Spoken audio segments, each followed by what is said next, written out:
নবম দশম শ্রেণীর গণিত এমসিকিউ।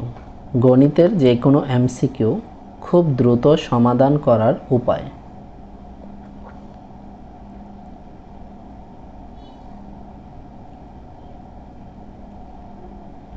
এক নং প্রশ্ন, 30 সেন্টিমিটার ব্যাস বিশিষ্ট বৃত্তের কেন্দ্র হতে 9 সেন্টিমিটার দূরে অবস্থিত জে এর দৈর্ঘ্য কত সেন্টিমিটার? এই ক্ষেত্রে বৃত্তের ব্যাস 30কে 2 দ্বারা ভাগ করলে ব্যাসার্ধ হবে 15। এখন 15 ও 9 এর বর্গের অন্তরকে বর্গমূল করে 2 দ্বারা গুণ করলেই উত্তর হয়ে যাবে।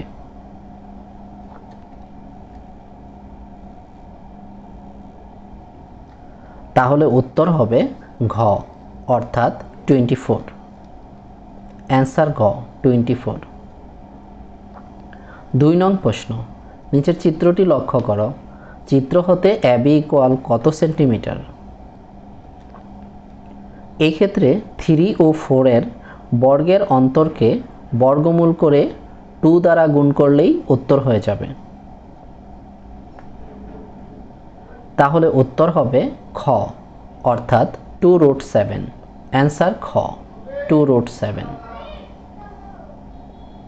3 নং প্রশ্ন, চিত্রটি লক্ষ্য করো।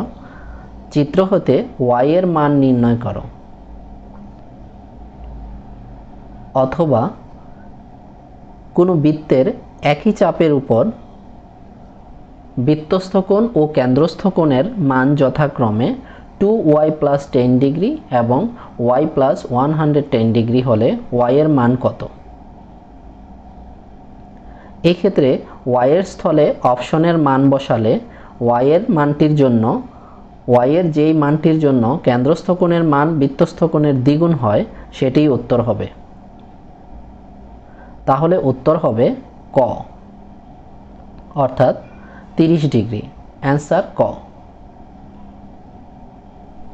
অনুরূপভাবে নিচের প্রশ্নগুলোর সমাধান করো।